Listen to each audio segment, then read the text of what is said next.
ಅರೆ ರುಕ್ಕು, ಏನೋ ಹೇಳಬೇಕು ಅಂತ ಅನ್ನಿಸ್ತಾ ಇದೆ. ಹೇಗೆ ಶುರು ಮಾಡಬೇಕು ಅಂತ ಒದ್ದಾಡ್ತಿದ್ಯಾ? ಅವ ರೈಟ್? ಕೂತ್ಕೋ.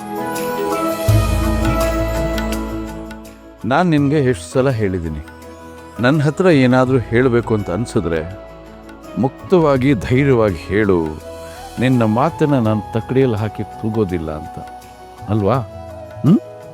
ಹೇಳು ಮಗಳೇ. ಸರ್, ನಿಮ್ಮ ಹತ್ರ ಏನೋ ಹೇಳಬೇಕಿತ್ತು. ಅದಕ್ಕೂ ಮುಂಚೆ ಒಂದೇ ಒಂದು ಪ್ರಶ್ನೆ ಕೇಳಬೇಕು. ಪ್ರಶ್ನೆ? ಸೂರ್ಯಪ್ರಕಾಶ್ನ?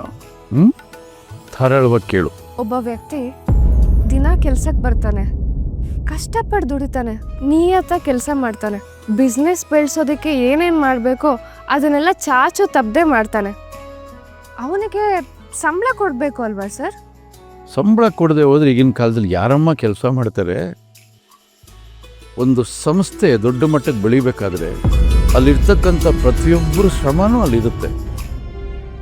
ಒಂದು ಸಲ ಅವ್ರ ಕೆಲಸಕ್ಕೆ ಬಂದ್ಬಿಟ್ರು ಅಂದರೆ ನಾವು ಅವರನ್ನು ಕೆಲಸದವ್ರ ಥರ ನೋಡ್ಕೊಳ್ಳೇಬಾರ್ದು, ಮಕ್ಕಳ ಥರ ನೋಡ್ಕೊಳ್ಬೇಕು. ಬರೀ ಸಂಬಳ ಕೊಡೋದಷ್ಟೇ ಅಲ್ಲ, ಪ್ರತಿಯೊಂದು ವಿಚಾರದಲ್ಲೂ ಅವ್ರ ಬಗ್ಗೆ ನಾವು ಕೇರ್ ಮಾಡಬೇಕು. ಅದರಲ್ಲೂ ಈ ಸೂರ್ಯಪ್ರಕಾಶ್ ಅವ್ರಿಗೆ ಸಂಬಳ ಕೊಡಲಿಲ್ಲ ಅಂದರೆ ಗಂಟ್ಲಲ್ಲಿ ನೀರೇ ಇಳಿಯೋದಿಲ್ಲ. ಅದು ಯಾವ ವ್ಯಕ್ತಿ ಆದರೂ ಅನ್ವಯಿಸುತ್ತೆ ಅಲ್ವಾ ಸರ್? ಅವ್ರ ಬ್ಯಾಕ್ಗ್ರೌಂಡು, ರೆಪ್ಯುಟೇಷನ್ ಇದೆಲ್ಲ ಮ್ಯಾಟ್ರ್ ಆಗಲ್ಲ ಅಲ್ವಾ? ಕೆಲಸ ಅಂದಮೇಲೆ ಕೆಲಸನೇ ಅಲ್ವಾ ರುಕ್ಕು? ಪ್ರತಿಯೊಬ್ಬನಿಗೂ ಅವನ ಶ್ರಮಕ್ಕೆ ತಕ್ಕ ಪ್ರತಿಫಲ ಸಿಗಲೇಬೇಕು. ಸರಿಯಾಗಿ ಪ್ರತಿಫಲ ಸಿಕ್ತು ಅಂದರೆ ಅವನು ಆಶೀರ್ವಾದ ಮಾಡ್ತಾನೆ, ಇಲ್ಲಾಂದರೆ ಶಾಪ ಹಾಕ್ಬಿಡ್ತಾನೆ.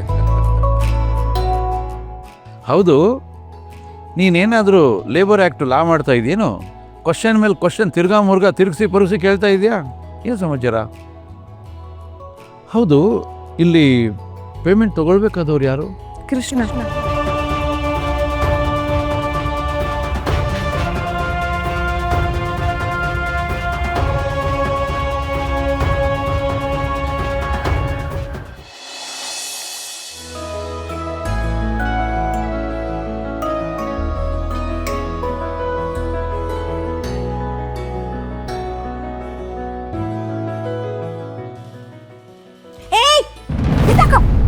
ಏನೋ ಮಾಡ್ತಾ ಇದೀಯ ನೀನು?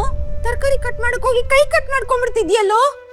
ಅಯ್ಯೋ, ನಿಂಗೆ ಯಾರು ಇಲ್ಲಿಗೆ ಬರಕ್ ಹೇಳಿದ್ದು? ನೀನ್ ಯಾರು ತರಕಾರಿ ಕಟ್ ಮಾಡು ಅಂತ ಹೇಳಿದ್ದು? ಹೋಗಚ್ಚೆ ಹೋಗ್. ನನಗೆ ಏನಾಗಿದೆ, ಕಲ್ಲು ಬಂಡೆ ಥರ ಇದ್ದೀನಿ ನಾನು. ಏನು ಕಟ್ಟು ಆಗಿಲ್ಲ, ಸ್ಕ್ರ್ಯಾಚ್ ಹೋಗಿಲ್ಲ. ಹುಚ್ಚ ಕಣೋ ನೀನು, ಒಣ ಹುಚ್ಚ ನೀನು.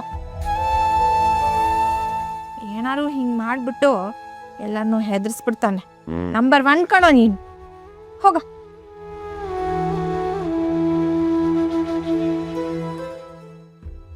ಒಂದು ನಿಮಿಷ ಇಲ್ಲೇ ಇರು.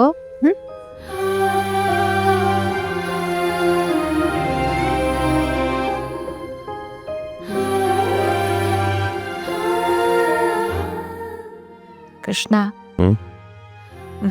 ತಗೋ.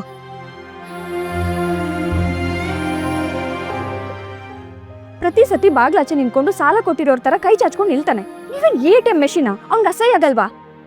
ಜನ ಒಂದೊಂದು ರೂಪಾಯಿ ಕೂಡಿಡೋದಕ್ಕೂ ಎಷ್ಟೊಂದು ಕಷ್ಟಪಡ್ತಾರೆ ಅಂತ ಗೊತ್ತಿದ್ಯಾ ಅವನಿಗೆ? ದುಡ್ಡಿನ ಬೆಲೆ ಏನಂತ ಗೊತ್ತಿದ್ಯಾ ಅವನಿಗೆ?